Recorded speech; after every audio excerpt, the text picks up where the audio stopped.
Good afternoon, folks, and welcome to the Manchester and North West IOSH branch. My name is Ashley. I'm your host this afternoon. And in the background, we have Carrie and Chris doing a fantastic job behind the scenes.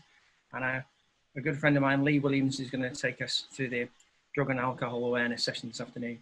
So a little bit of housekeeping for you. Just be aware that we've got the chat and Q&A features. From a technical audio nuts and bolts perspective, use the chat function, and we can see that and deal with issues as they arise. And if you've got questions and answers for Lee and ourselves, then please use the Q&A option, and we'll try and collate all those together. Lee's very kindly said she'd answer any questions we don't complete by 4 o'clock, so please feel free to fill that Q&A box as much as you can, and we'll make sure we get those addressed as soon as possible. So I'm really fortunate. I've worked with Lee over the last 20 years. We first met as young outdoor instructors at Lakeside YMCA. And in the role that I currently sit in, I was looking for some advice around issues we have at work with drugs, alcohol, and substance misuse. And it was really nice to reconnect last year. And I was fortunate to have Lee down on site for a half a day doing some consultancy with us, looking at ways that our company can make better use of the HR functions, the preventative and disciplinary measures that really should be going around all of this issue.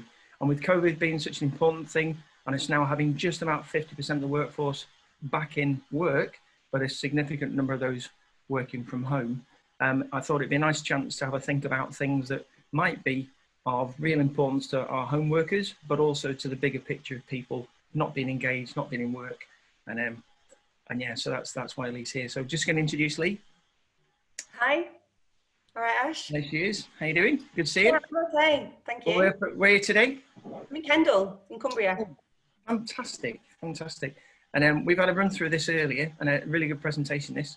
And your skill set, Lee, has been really useful for our business. And I'm hoping that some of that can spill over into the wider IOSH community. Brilliant, thank you. Okay, shall I tell you a little bit about myself and the organisation I found myself working in right now? So I'm the Chief Officer of a local charity here in Cumbria. It's called Cumbria Alcohol and Drug Advisory Service. And we're established in 1979, so we've been bigger and we've been smaller, but right now we work right across the whole of Cumbria with our charitable work, and we work actually nationally and across the Northwest when it comes to some of our traded services. But in terms of what I'm used to dealing with on a daily basis, we have lots of adult clients, so we run a free, highly confidential one-to-one support service for individuals actually struggling with drug and alcohol dependency, and they can come to us and get peer group support, or they can get a package of support to help them learn to manage their dependency and hopefully shift into recovery and manage whatever is going on for them. And if it's a problem for them, then it's a problem for us. And we've got clients who've got significant serious heroin addictions, and we've also got clients who feel like they're just drinking too much wine of a night time, and everybody else in between. One of the things that we also do, we're quite a holistic service, so we also look after the families, if you will, of people who have got a dependency issue. So that's carers, grandparents, mums and dads, adult children and young children as well, because what we recognise is two things. Somebody's substance use actually has a massive impact on the people around them, and actually if you look after the people around them, we call it recovery capital, but somebody's much more likely to recover if they've got a really strong network. So for lots of reasons we offer that service, and again we've got peer group support, and we do individualised one-to-one support where needed for those clients. We work with young people as well, so we've got we do lots of group education. You'll find us in schools and running assemblies and creating materials for teachers, but we also have the confidential one-to-one session for young people, because actually there's an awful lot of young people struggling with their own substance use, or mum and dad's alcohol use, for example. We run health and wellbeing activities for people in recovery to help them maintain or sustain their recovery, and then we've also got a training and professional so that we can educate medical practitioners, social workers, and then we've got the strand of stuff I'm doing with you guys today, really, which falls into our traded services, but it's about what we do for employers and employees. And so we've got lots of resources. If you're a manager, an MD, a health and safety manager, or a HR colleague, so that you can draw on our resources and make sure your workplace is practicing in the way that you would. And that was before COVID. And actually since, and we'll talk about it later, but since everything that's kind of happened to people, the emphasis on substance use in organisations is and probably should be much more of a focus for organisations going forward. So things that we offer, employer support, employee support, and we try and do everything in partnership with existing departments, HR or Occupational Health. We do assessment, so you can send somebody to us to actually get assessed what level of problem do they have and how can work best help them. Actually, do you need our services, or can actually, with a little bit of extra support from work, can they get what they need? Or when required, do they need an intensive individual programme of support with a specialist like Cannabis or like any other organisations that will be right across the north of England? We offer policy review and guidance, health checks, if you will, a little bit like what I did for yourself, Ash, going through your policy and giving you a little bit of feedback. And then we do staff training, and that's from MD through to shop floor, apprentices and everybody else in between. It's really important, and we'll talk about that later, about how you guys differentiate your training needs and what you offer, because one size doesn't fit all. And then we try and work with organisations and sometimes just put quite light touch health promotion workshops in as part of their wellbeing agenda, but actually there's a really serious message behind it, and something as simple as raising a little bit of money for Cannabis or for another charity by doing Dry January has got some really positive health benefits just by raising everybody's awareness of how much they drink themselves, and could they stop maybe for 4 weeks, and how challenging that is or not. So I've been the chief exec of Cannabis now for 3 years. It's nearly my anniversary in a few weeks' time, and it's an amazing organisation. If we've got time at the end, we'll show a little bit of a video about the impact in terms of some of this life-changing support that we do, and how it impacts on individuals. But for now, we'll focusing on employment and workplace agendas. Brilliant. So once we've kind of been thinking about engaging employers, one of the problems I've found is I've talked to loads of employers like yourself, maybe, who've brought me in, and you know that there's an issue, you're really worried about it, you know that there's a productivity issue, or you've got really high turnover of member staff and lots of people are being dismissed for drug and alcohol related incidents, but you don't really know what to do. And I actually had some students come along and work with us last summer. They did a brilliant report for us, and these were some of their findings, which are employers are nervous. There's a little bit of a sticking your head in the sand like an ostrich, or the fear of opening a Pandora's box, because we do know that some of those issues are there. And we've got other employers maybe trying to look like they're doing something a little bit tokenistic, and because what they're offering is quite poor, people aren't taking them up on it. And those barriers to accessing drug and alcohol support are so high. Putting your hand up and saying, I've got a bit of a problem, the stigma and the shame and everything that we kind of see real people undergo means that actually nobody is ringing their helpline. So it looks like they don't have staff with drug and alcohol problems, when actually they do, but what they're offering isn't of good quality just yet. So it is a real challenge, and I'm kind of looking to support any employer who is meeting me halfway, because they've already done that thinking and they've already kind of stripped away some of the issues about stigma, and they're prepared to actually say, we might have a problem here, what can you do, how can you help us? So that's where we're going to go today. Today's session, we haven't got long, have we? So we're going to touch on some of these subjects. Hopefully, we're going to do it briefly, but hopefully with enough that it's made you think. If anything, it's going to have been a useful session. It's given you opportunity to reflect on what it's like at your place of work, what strengths are there, maybe what areas for development are there, and I'm going to task you with a bit of a takeaway piece of homework. So if anything today, this will have been a really good use of your time and a really good hour where you can walk away and maybe change one thing back at work at the end of this week or next week. And because we're not going into things in depth, I've made sure my contact details are at the end of the slides, so you can always get in touch and ask more in-depth questions. And like you said, we've got a question and answer session at the end that we can we can kind of continue with. So what we're going to do, Ash, are you ready? We're going to warm everybody up. Here we go. Yeah. Using you. So play along at home if you want to, everyone. But basically, Ash is going to have a go at answering some of these questions. So my question to you is, Ash, look at the picture. Tell me what substance you think it might be. And if you're aware of any kind of legal category, what it could be. So what do you think that is? So we've got sherbet, we've got caster sugar, or we've got a Class A heroin type drug. Yeah, it's really important actually, isn't it? If you see a white powder in somebody's bag at work or something like that, you don't jump to conclusions, but it's highly possible that it is something that you might want to follow up. So what we've got there is cocaine, Class A drugs. So you can see the penalties there. Now, the reason I put this in as my first what is it slide is because in Cumbria, and absolutely this is happening nationally, we've got an epidemic, a cocaine epidemic. It's much easier to get hold of. There's something called county lines, which you guys may or may not have heard of. And it means that it's much easier for somebody who's not a huge drug dealer to essentially get themselves some to share with their friends or get a personal supply by ringing a phone line that crosses county boundaries, basically. And so it's much easier to purchase drugs. We know young people without their own credit card who can easily purchase anything they want pretty much off the internet nowadays. But why I'm raising it today is because culture's changing. It's not media city professionals in London or Manchester or wherever taking this type of drug. It's pervading everywhere in society, and it's something to be aware of because folk are doing it and getting dependent, and very quickly the dependency is created and it gets exacerbated with debt as well because it's still quite expensive. Yeah. But equally, we're getting a lot of, I'd call them early careers or apprentice colleagues. And it's one of the things we're seeing is they're shifting from what is common for children and young people to take, and then they're feeling very grown up by taking cocaine.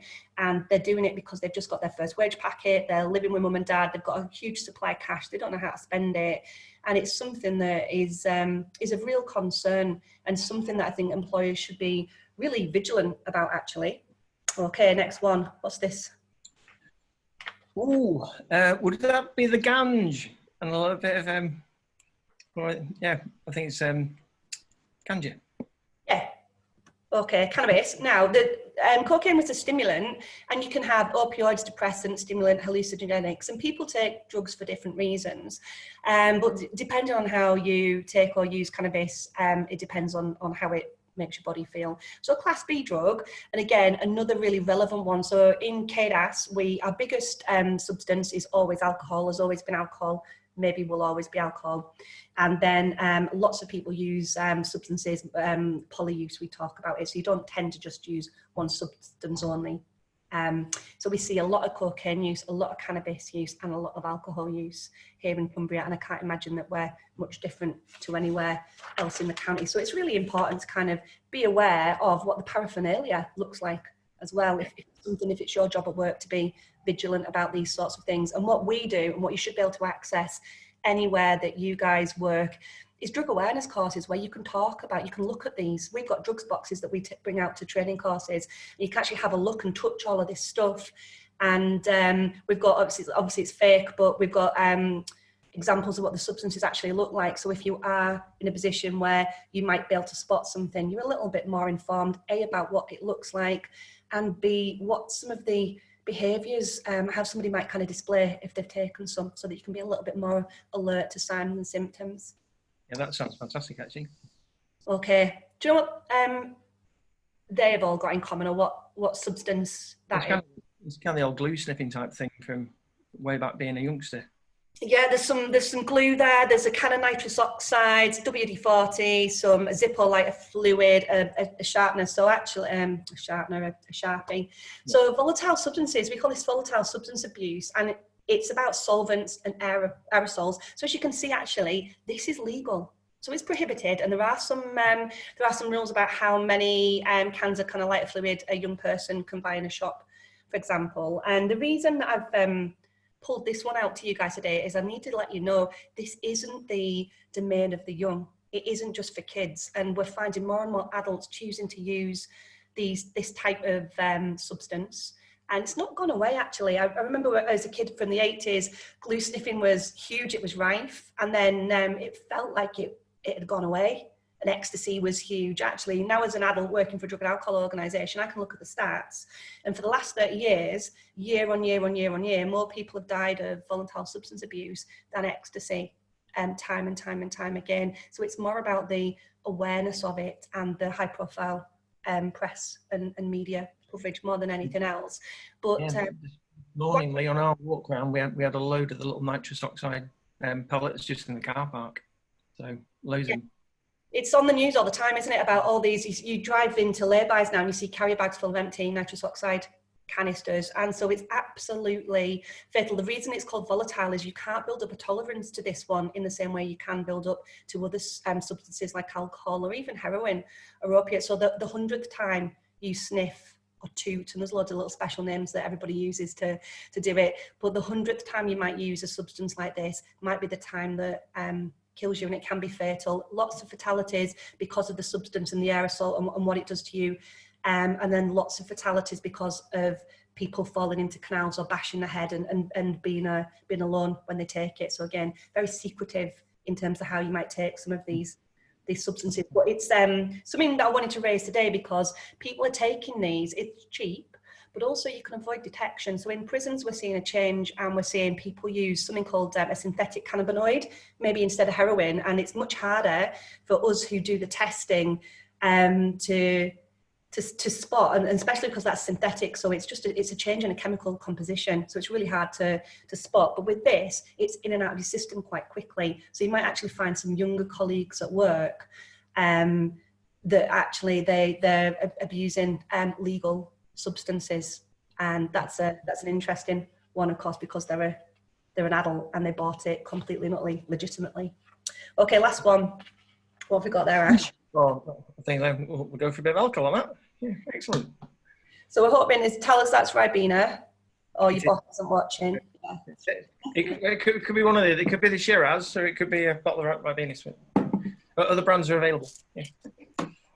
Brilliant. Okay, so alcohol, again, it's legal. I talked to a medical professional not so long ago, and she was saying that actually if alcohol was invented now, it would not be legal. But it is. It's a massive part of our society. Culturally, it's very difficult for us to be away from alcohol, and particularly challenging for people who have got problems with alcohol as well. But in terms of government guidance, it's not just about your dependent drinkers at work and the ones who actually are going to be over the limit when they're operating heavy machinery or driving for work. Actually, some of the things you might want to be thinking about from a health and wellbeing point of view is your social drinker who's drinking more than their units a week, but over a long period of time. And actually, if you're going to have that employee working for you for 20 years, 30 years into their 50s and 60s, there is an impact and a health and safety impact on long-term alcohol use. So there's something there to think about in terms of your attitude to public health, population health, we call it in the trade. And that's where Dry January or Stoptober come into their own, because just by doing some of those little activities as part of your health and wellbeing events, getting people to fundraise for a charity means that you can have some of these conversations. And what you're doing is you're normalizing, and it's okay for people to say, I think I might be having too much. And you're getting some people at work role modeling really good behavior, as opposed to some of those toxic cultures where it's all how much can you drink, how smashed were you last night, can you hold your beer. So something to be thinking about, as well as us focusing just on people who are hidden dependent drinkers and the health and safety risks that they pose at work. Now, in terms of the scale of drinking, these are just in England and Wales stats, so obviously we're not counting Scotland and Ireland there, but look, over 90% of the population all using alcohol in some way, and that goes back to the fact that we are a nation that celebrates and commiserates with alcohol, and it's legal, so we're not actually doing anything wrong by having a drink. And we don't want to demonize, and certainly the organisation I work for doesn't want to demonize this. However, lots of people use alcohol and other substances and other behaviours to cope with lots of things going on, trauma, debt, poor mental health. Many people actually will be using what they know, and it's an effective temporary solution. It calms people down at the end of a very busy day. It gives them some confidence or a bit of a boost if they're feeling a bit anxious about walking into a situation. So it's got its place, but unfortunately what happens is if somebody's got poor mental health and then they start to become dependent on the behaviour of drinking, the substance is addictive, but also the behaviour and what it gives you is addictive. And actually that's when some people come unstuck. And if you wanted to know what we're thinking, what is an at-risk drinker or what's a problem drinker, we've got at-risk drinking, somebody drinking over that sensible limit. So somebody constantly having over the allocated 14 units a week and maybe binge drinking a little bit. So actually not just spreading those units out over the week, but having them all in a one. And the same for problem drinkers. So that's for people when actually physical, psychological or social harm starts to happen to them through their drinking. So we're talking about liver complications or digestive issues, or they're getting into fights and scrapes at the end of the night. They're not able to kind of control their own emotions or behaviours. And then dependent drinkers are the ones who might feel very, very ill if they stop drinking. So they'll have withdrawal symptoms. They develop an increased tolerance for alcohol. So actually they might not be as drunk drinking the same amount of alcohol as somebody else. So there we go. There's some stats. So we had a look at this earlier, didn't we? And then in a company 300, we've probably got 2 folks who are at risk. So either an at-risk trigger or a dependent, which is quite interesting. It is, because I want to invite people to think about their own workforce, their team, or the whole organisation they work for, and think about this in terms of numbers. It's highly likely that there will be dependent drinkers and problem drinkers, definitely at-risk drinkers in your team, and you may or may not know about it, and you're either going to know because they've come and talked to you about their problem and you're helping them, or actually it's one of those situations where we all know who's got a problem, but we're not in a culture where it's okay to say or share that information. And actually some of you guys might be thinking, I wouldn't know who would have a problem in my organisation. And that's something again that we want to think about today in terms of what does a good organisation look like, and it's one that's got a culture where we can talk a little bit more about this. So we're just going to start to think now about the impact of substance use in the workplace in general before we go to the end of the presentation. We start kind of putting that COVID-19 filter on as well, which is kind of exacerbating it. So there's just a few stats, and I'm going to make sure I send these slides out so they can be shared, and the source in terms of where I've got these stats is on the bottom of my slide here. But and I'm not sure if it would shock people to see these, because I'm not 100% sure, you know, these might even be a little bit downplayed, but we've got 40% of industrial accidents there linked to substance abuse or misuse. Doesn't surprise me, I think. And again, I'm talking hangovers as well as somebody who's actually taken a substance on site. There's a stat there about 70% of substance users in full-time employment. And that's one thing that's really huge for me, is that misunderstanding, that media stereotype of who's a substance abuser, misuser, or we sometimes say problematic user in my organisation. And actually we see it's somebody injecting heroin in a back street. And I will tell you now, hand on heart, all the clients I've answered the phone to, because I'm picking up the phone whilst we're running a helpline, I think actually 8 out of 10 will be in employment, and some of them telling me how they are hiding their behaviours from their employers. If you think broader than the fact that somebody is going to potentially have a huge accident that is going to cost the organisation money, we've actually got, look, up to 10% of an annual payroll spend can be attributed to losses due to substance abuse. All those stomach bugs and headaches and absences that are more likely hangover related. Again, so it's not always about the dependent drinkers, but there's also talking about lost productivity, and they talk about workplace absences. So again, absenteeism or presenteeism has a huge impact maybe on a team, and so does disciplining somebody and potentially doing a really good thorough dismissal and re-recruiting somebody. So it's an astronomical cost, and if we could all work together, we could make the workplace a better place. We're not losing people, and we're not losing all that money you've invested in these individuals, and then you know, it's better on the purse as well. You're not kidding, Lee. So I ran the numbers, and my HR team have informed me that that figure would be closer to £300,000 a year. Wow. So that 10% figure with a small engineering company's wage bill would be 300k, which is a massive amount. That'd be really interesting when then you then looked at what you spend on well-being, training, and things like that, and all the things that actually you could do to mitigate some of these things. Yeah, definitely. Brilliant. What I'm going to do now, Ash, is I'm just going to zip into some specifics. And what I've done is I've thought about areas to consider and some of the potential implications. And this isn't an exhaustive list, but let's just pick some of these up.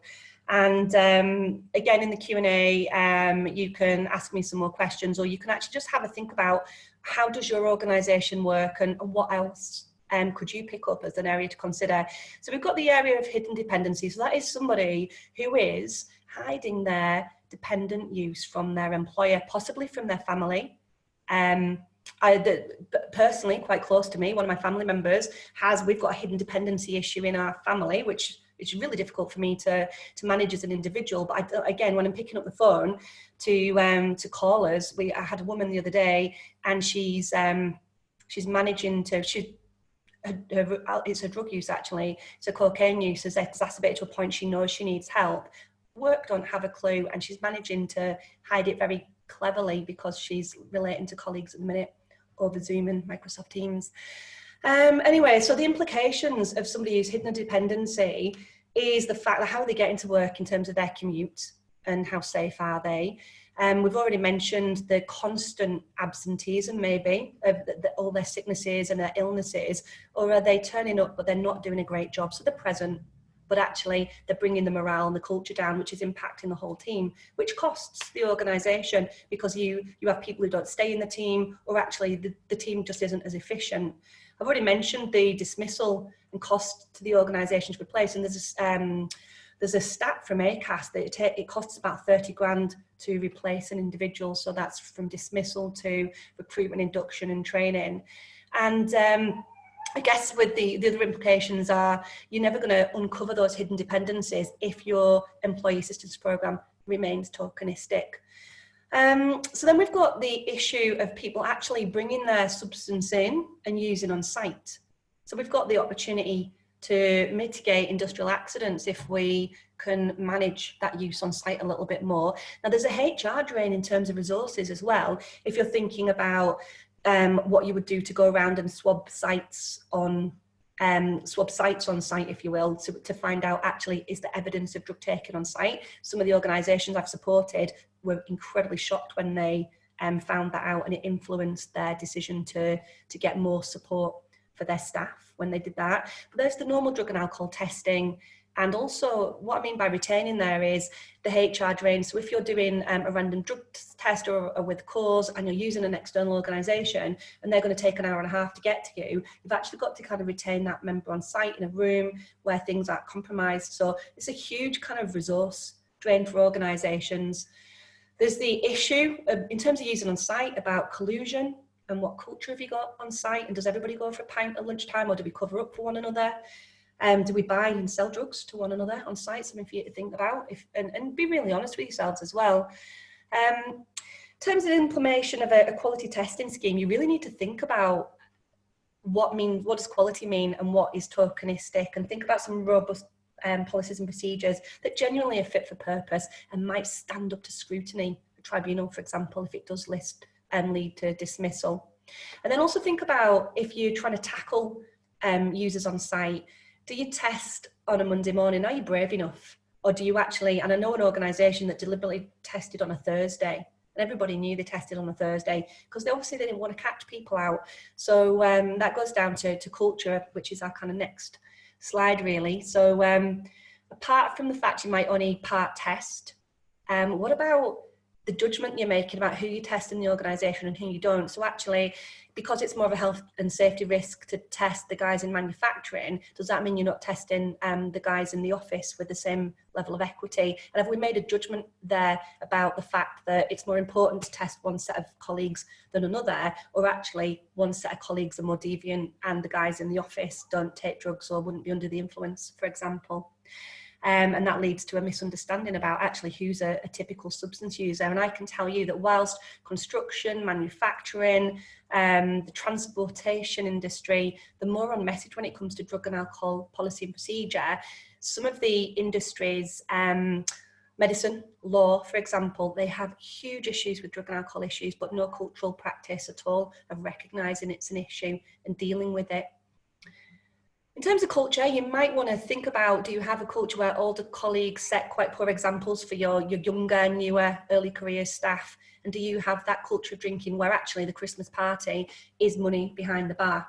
And that's how we celebrate. So things to think about in terms of the implications in your organisation. Okay, next slide, same sort of thing really. So insurance, how aware of you? So if you've got great policies and procedures but you don't follow them, how aware of you are you about whether your insurance would hold up if there is an issue on site, an accident or an incident, for example? We've already talked about social users. So those guys who haven't got a dependency, but who actually, the ones who are unaware that if they take coke on a Friday night, they're still under the influence on a Monday morning. So what do you need to do to kind of educate those colleagues who are not dependent, who might become dependent in the future, but they're still your responsibility and they still would be over the limit whilst they're working on your time?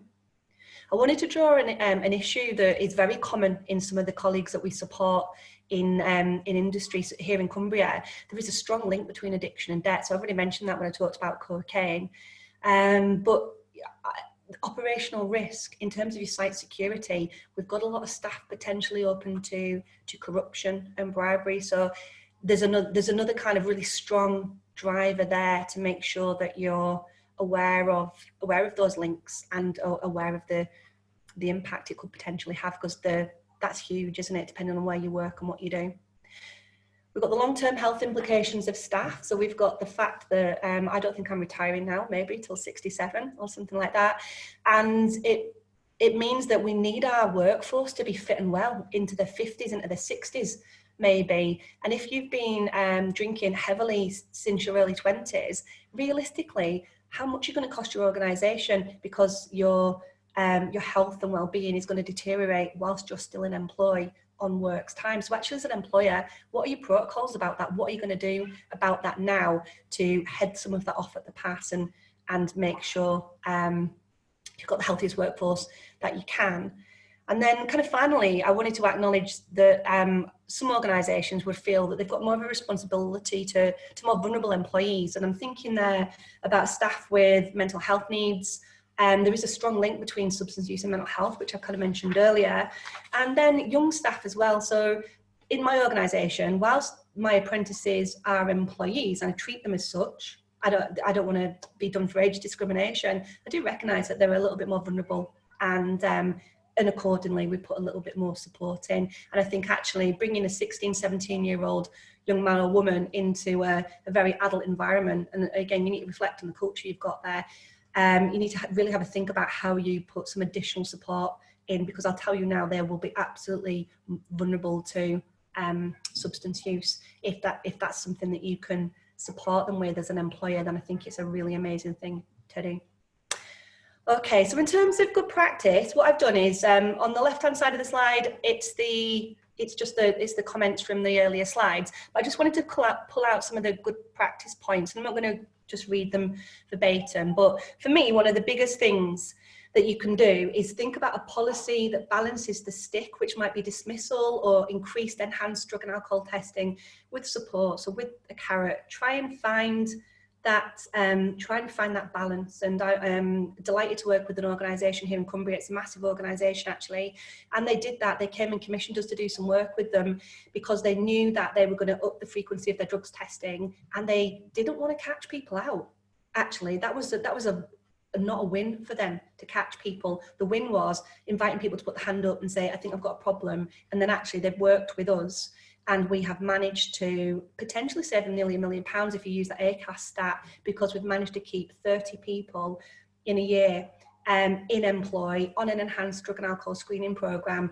And some of those success stories have been amazing. So we've had a young apprentice get dragged up to the board and has won the chairman's award, because actually his life has been turned around because work decided to invest in CADAS and invest in their workforce, and it wasn't just about getting caught out. So what else is on my list there? It's about culture, isn't it? Role modelling, actually putting your words into action. But do you offer wellbeing interviews? So I'm not just talking about line management interviews and supporting in a supervisory way, but actually, do you run something that's a wellbeing interview? And are you going to do that as a result of COVID if you've never done it before? Or could I invite you to do that? You might have a whistleblowing policy, but is it one of those that stays on the shelf? Or do you have a culture where whistleblowing is really clear and genuinely colleagues are comfortable to challenge one another and call one another each out and not kind of collude? Do you actually protect a budget for training, education, support, wellbeing? And if you don't, maybe thinking about some of the money things we were talking about, maybe should you? And do you test? And do you do random substance tests, or do you do with cause? Let's have a think about that. So in terms of what's good practice, for some organisations, not all, pre-employment screening tests, drug and alcohol tests. So that's when you kind of come to your interview or to your induction session. Then random substance testing is when nobody knows that you're going to do it. Ideally, you're not doing it on a Thursday, and you are doing it on all different shifts, all different times of the day, and all different times of the days of the week as well. And then you've got your with cause. You might also want to think about what's the test with the most integrity, and there's lots of different tests that you can have in terms of blood, urine, fingerprint. Lots of different people will tell you that their way of testing is the best. You're going to need to find that out for yourself, but I can, we don't do it ourselves, but I can signpost you to some organisations that I believe are quite credible, and they've actually had some of their testing go to tribunal, because of the thing you want to do is make sure that whatever you put in place stands up to scrutiny.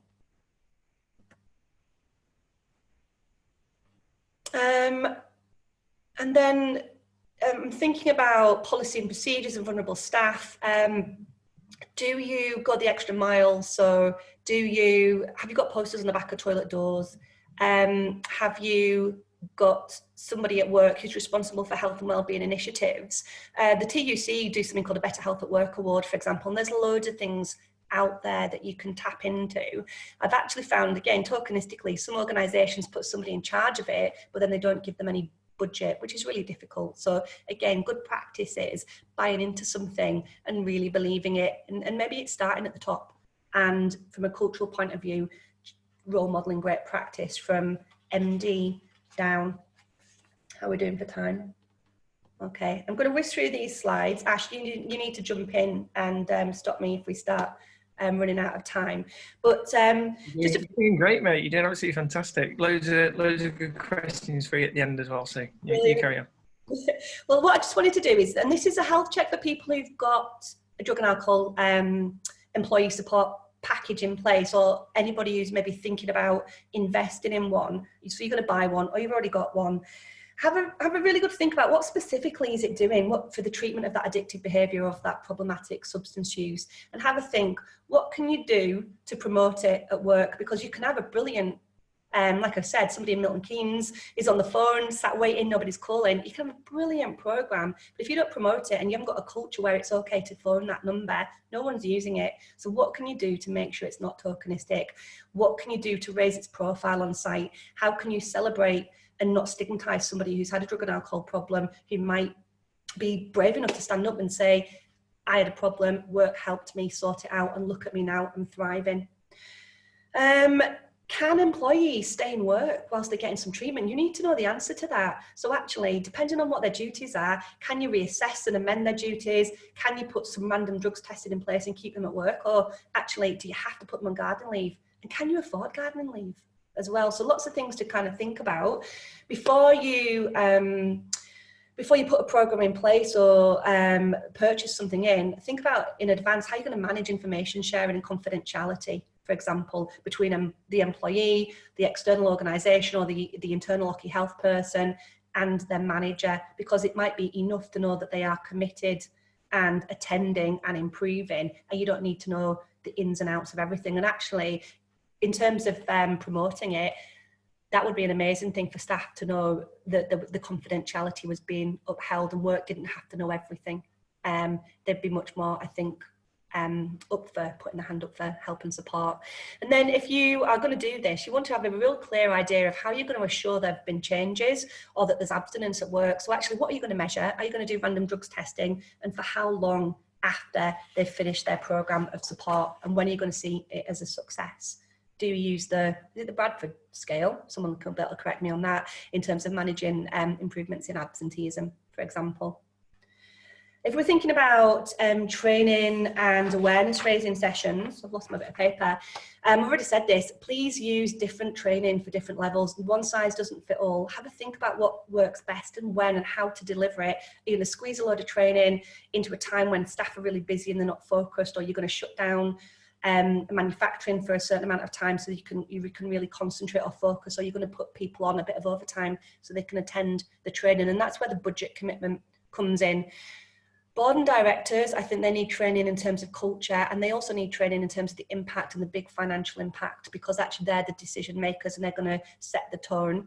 Managers are going to be the people who are going to operationally need to know how to manage and write policies and whistleblowing, this is and that's, and it's all about protocols and procedures. So I think that there's an element of training that you can do with managers that would be unique and different. In terms of shift leaders or team leaders, that's about local culture, that's about whistleblowing and role modelling, isn't it? Great practice, being human, role modelling, looking after yourself and having difficult conversations maybe with people. Then in terms of employees, I think it's really important to put them on an awareness programme so that they are aware of what alcohol does to their body, or what how long it takes cocaine to get out of their system, so they can actually make some of those judgments. Now, a lot of your employees might not have had good quality drug and alcohol teaching at school, because actually a lot of that has gone out of the window for quite a while. So think about frequency, think about duration, and then are you going to make it mandatory, or is it going to be optional CPD? That's a really good point, Lee. I've had an effect on our reboarding policy. So folks coming back from furlough and COVID-19 issues, I've said you need 72 hours. Because folks, if they're asked tonight to come back in tomorrow morning, might be completely out there. Yeah. So that's a really positive thing for me. So thanks for that. Oh, brilliant. I'm really glad to know you've done that. We've talked about drugs testing, so I won't whitter on about that because I'm conscious of time. I do just want to put the COVID filter on again. So we know that there's a huge issue anyway before COVID, but actually what is going to happen, and it's in particular, it's saying that it's about the distance and the isolation, the boredom. The guys who've been furloughed, the guys who have come to work for you after a period of redundancy, maybe, and actually they've developed some of these poor practices with alcohol, and they inherit that and they bring it with them to you, even though they might be a new employee for you. So things to watch out for as triggers for general substance use, and this isn't a definitive list by any means, but poor mental health already, people using alcohol or drugs to cope, to get on by. There will be people who've been bereaved, and regardless of whether it's COVID or not, they might not have had the opportunity to manage their grief, for example, because COVID stopped them from having that community around them or going to the funeral or something like that. And that's happened in my own organisation, actually. A member of staff bereaved, not through COVID, but she's been significantly impacted. And lots of people might have financial worries, debt, or been impacted by their partner's redundancy. So that'll all be going on for them, even if they've all experienced the same thing, which is maybe we're all in the same boat, we're all working from home, but some people will be having a very, very different experience than others. So here's a few pointers. I've already mentioned well-being checks. If you don't do them, think about doing it and be brave. Maybe ask some direct questions, because you're going to normalize those types of conversation. Don't be nervous to say, how are you finding it? Are you drinking more? And how is that? Is that worrying you?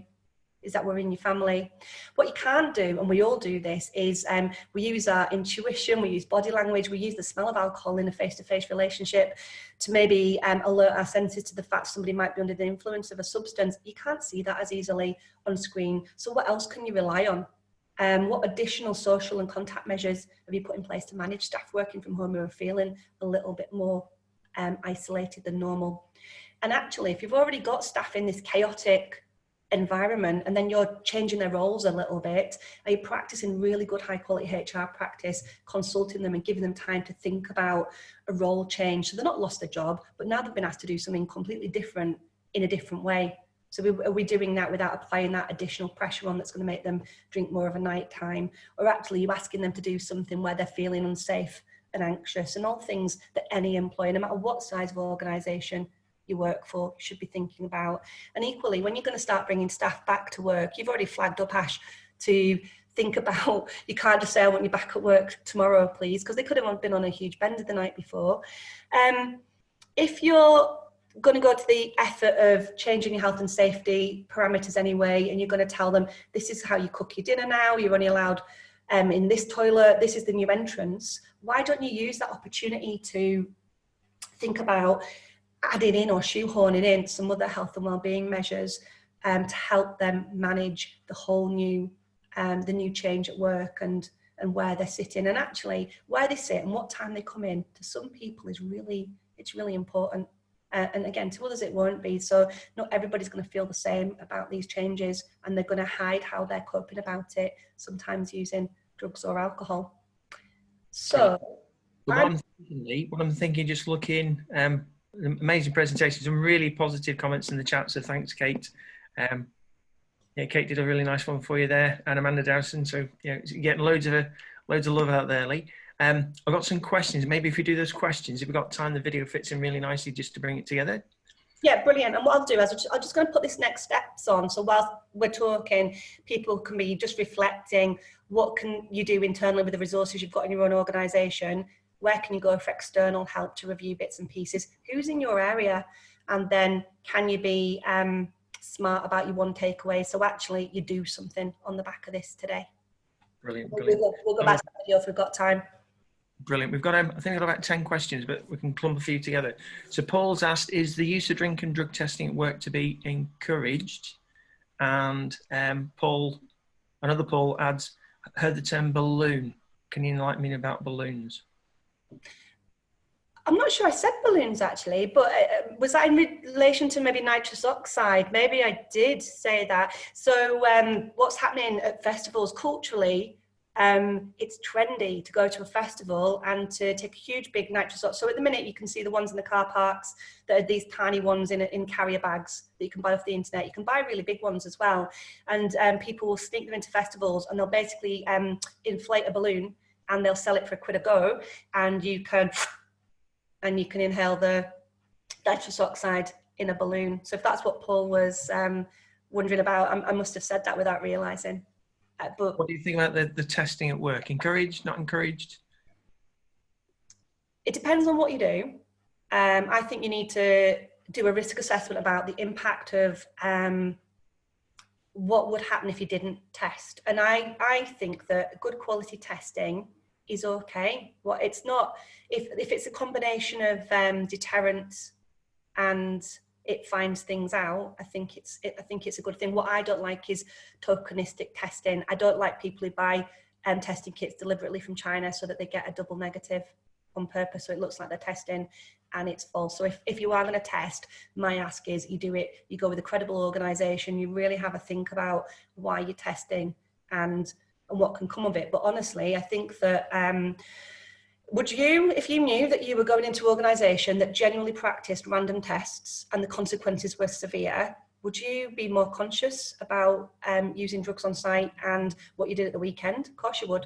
Just like the police, you know, people are getting much better at managing what they drink of a night time if they're driving to work the next morning. No, we're not brilliant yet as a society, but I think it's about the deterrent. But don't just threaten it and then don't follow through. So it needs to be good quality. Well said, lovely. When the whole European piece goes through, There's some European guidelines that an anonymous colleague is working to. Where do we stand outside of Europe then, when the Brexit deal goes through and all that lot? Do you know, genuinely, I don't know. Maybe that's something that I can find out and I can share with you guys. There's not amazing legislation. Current government stuff is always about what is reasonably practicable. And there are some hard and fast rules about some things for certain industries, but lots of it is down to the informal groups like IOSH and in construction, a construction related group actually setting their own standards and actually saying what's best practice. So there is nothing driving testing or saying it's a must or it isn't for this type of industry or not. It's driven by insurers. And sometimes that is a real reason to test, because actually it might drive your insurance premiums down. Cool, thank you for that. Mike, Steve and Kate, going to combine this one here. It's funny how life has changed. It was cocaine and Class A drugs when he was a New Deal program lead. I think it might come across you in that vein, Mike.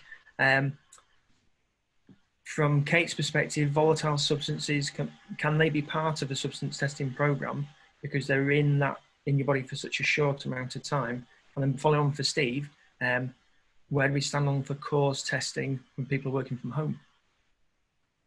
Amazing. Yeah, great questions. As far as I'm aware, there are not many kits out there that can... I think some good testing kits will do about 8 main substances. So opioids, heroin, cocaine, alcohol, cannabis. You can test for them. And then it's harder. These synthetic cannabinoids like spice or something like that, they're the ones that chemical compounds change quite quickly. So it's very hard to get testing kits for them. And again, with the volatile substances, I'm happy to check that out to see if I'm right or not. But they're in the system so quickly, it would be very, very hard to test for them, is what I think. And what was the other part of the question? That's a good one, Lexi. Are we right to drug or to have a policy for testing people at home? You are extending the workplace to the home environment. So absolutely, I would not be expecting my stuff. If my drug and alcohol policy says you don't do this, that or the other, then I think as long as I'm very clear that maybe I sent an email out to everybody at work saying, just because you're working now from home, the home environment is exactly the same. So all the same rules apply. Then I think you're absolutely fine to apply everything. And there should be no reason somebody's having a cheeky tipple at lunchtime at home in a way that you wouldn't condone them going to the pub partway through a shift or at lunchtime. Great. But then that depends on the quality of your policy in the first place. And does it say that? Brilliant. I think we're going to ask one more question, and then I think we've got time for the video. So recently I had a discussion with a senior nurses, Paul, who defended her kid's habit of NO2, insisted it was harmless. Is there a killer point to win this argument? She defended her kid's habit of what? Nitrous oxide, NO2. It's a volatile substance. So I would say that the amount young people are taking it at the minute versus the amount of deaths, it's, I don't know how to say this really. There's an awful lot of people doing it. It's very trendy. It's very cheap. It's very easy for young people to access. Loads of them are doing it. But there are deaths and it's volatile. So I find it very hard to justify because, like I said earlier in my presentation, the 100th time might kill you as easily as the first time. It's not a substance that you can develop a tolerance to. And that's why they're called volatile substances. We've got loads of resources about, we run a training course, just a 3-hour training course on volatile substances. I've got some resources, so if anybody wants any information on that. But yeah, because it's called laughing gas and everybody thinks it's harmless and innocuous, and it's and for the majority of people, of course, it's fun and it feels nice, but it is still harming and killing people, and mostly young people. Brilliant. Well, thanks. So we'll call the questions to Paul. I think we've covered most bases there. Thanks, Matt, for that reference to IFDAT and EWD2ES. No idea what they mean, but apparently the guidelines across Europe will be about the same, so that's really good. Maybe if we can get that video up, Lee, and just kind of bring this to a close after that then. Yeah, let's see if I can go. Okay, if it doesn't work, Ash, tell me straight away because I forgot to tick the little box. So let's see. Sorry, Carrie, but I was nervous. Here we go. Some more of today's news now, and a man who is recovering from drink and drug addiction has been speaking about his experiences in order to thank the Cumbrian organisation that helped him. The Cumbria Alcohol and Drug Advisory Service, known as CADAS, is marking its 40th anniversary. As celebrations took place at Lakeside on the shores of Windermere, Richard Kaysen spoke to our reporter Tim Backshaw about his long struggle to rebuild his life. For 4 decades, Richard Kaysen had been addicted to drink and drugs. His problems stemmed from a troubled childhood and his mother's death when he was 10. But 2 years ago, he decided to turn his life around in a dramatic way. One day, I basically, as I normally did, drank a bottle of scotch and just thought, enough's enough, Rich. You either live or die. And so I basically shaved my head and just threw my keys in the canal, put a rucksack on and just went. From his home in Northampton, he began walking and sleeping rough at night, slowly travelling north. When I was nearly in Cumbria, it was realising, do I really want to die?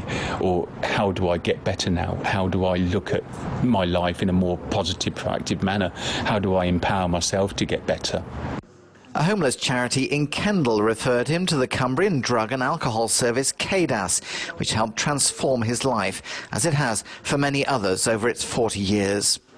Last year alone, 835 adults were supported by the charity. 952 young people were reached through drug awareness and emotional support activities. And 22 volunteers logged 1,534 hours of work. We've got hundreds and hundreds of stories of people who have been able to kind of live more healthy, resourceful lives. They've been able to kind of patch things up with their families. They've kept their job. They've kept their driving licence, and it's all because at the right time they came and accessed help and support from the staff or the volunteers. Another of those who's been helped is Daniel Ibbotson. He's creating a 2-metre-long artwork depicting a difficult year in his life.